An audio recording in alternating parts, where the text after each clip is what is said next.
So don't let her husband color your imagination of who Susan Musgrave is. I will give you a picture of her from what I have researched.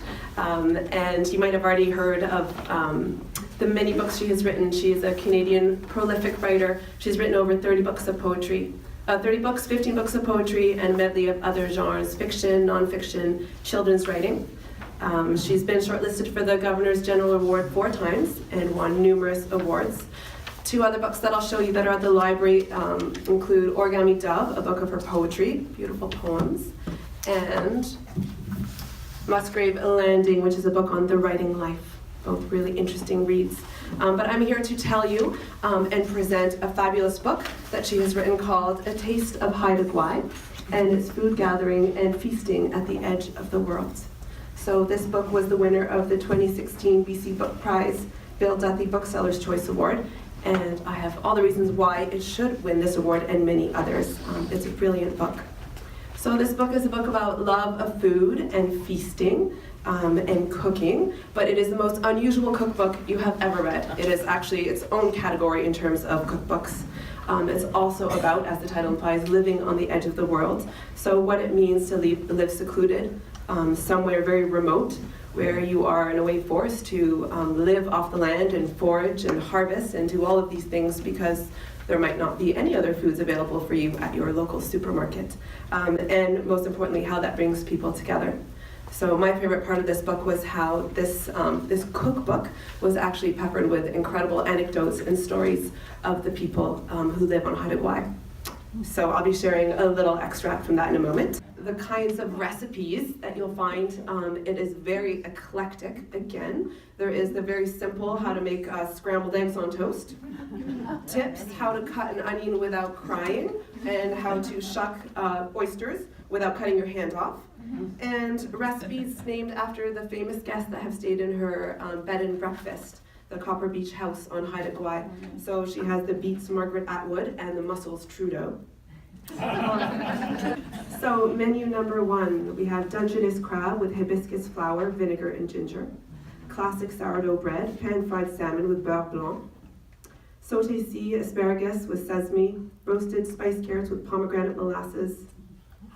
Flourless double chocolate torte, thimbleberry elderflower liqueur coulis, and wild rose petal ice cream. So, mouth-watering, definitely. But as I said, at the heart of this book are the stories and the anecdotes that are scattered throughout in little bits and bursts that will make you stop and laugh out loud. In fact, my little boys looked at me and said, "Mom, how are you laughing? You're reading a cookbook." I had no idea, it's so funny. Not all appropriate enough to read to them, but very, very funny. You will laugh out loud, I promise. So I'll read you a short extract. It's called Washed Up, and it's about the food that you might find lying on the ocean floor. So it begins with a quote by San Koenig, and it says, "Food comes to you willingly if you are in the right place at the right time." Dominique Legault had gone to North Beach for crab. "I have butter at home, garlic in the garden, all I need is a lemon," he told his companion from Vancouver. A few steps later, and there it was at his feet, a beach sun-kissed lemon. And it's there even when you don't personally need it. I found a baggie of BC bud on the beach. Apologies for the alliteration.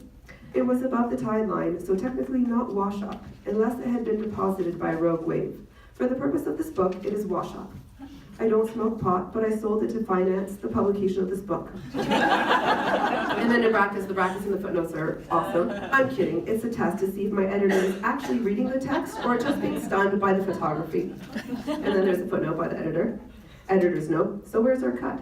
Wash up differs from beachcombing, and the wash up is full of tasty things to eat. Weather bean scallops, rock scallops, gooseneck barnacles, butter clams, and sometimes even rainbow clams, the code name here for abalone. A few years ago, North Beach was covered with hundreds of dead and dying Humboldt squid. I heard some people cooked and ate them like calamari. Others of us used them as halibut bait. Whether or not we have wash up depends on the wind. After a northwesterly blows, one that turns round and blows from the southeast after a few days can be good time. Often, if I hear the waves crash on the shore, intermittently, and wait 3 days, I'll get lucky. Sometimes I just wait until I hear a lot of trucks going past. This is a good indicator. Something other than the surf is up. Wash up has sea life in it that may still not be edible, and odd-shaped crimson or turquoise bits, reminiscent of severed genitalia, all mixed in with seaweed and kelp and old running shoes and walks and drowned birds and a pair of my $900 titanium progressive eyeglasses, which blew off one winter night when I went for a wash-up in a gale. I had on a toque, a ball cap, a headlamp, earmuffs, and my new glasses. Everything on my head blew away, except my hair. Nate Jolly found a bottle of Russian beer on the beach, a bottle of 5-star whiskey with a hint of salt.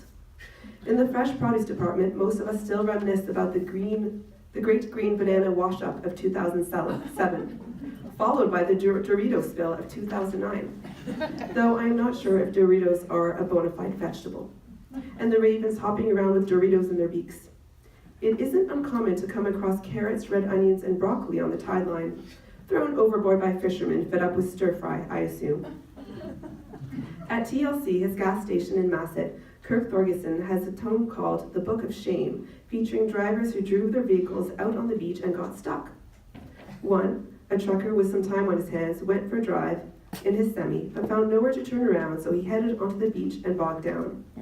His cargo was potatoes. Paul Bauer ate nothing but potatoes for weeks. And then comes a recipe for scalloped potatoes. And I'll just leave you with a short excerpt, so you get a sense also, hopefully, for what's funny, but also the palpable love that this author has for her home and for the natural world, which is a big part of living in Haida Gwaii. The simple life gets busy here, between cleaning crabs, gutting deer, canning razor clams, and picking huckleberries for pie. But no place to me compares to living where you can see multiple rainbows in the sky, or count 25 eagles perched on the same rock, or lie out under the stars in August and watch the Perseids meteor shower, the northern lights, and fork lightning all at the same time. When the storms start howling and the plane doesn't come in, and the ferry is stuck in St. Rupert, and supplies are running low in the co-op and the government liquor store, there's no place on this earth I'd rather be.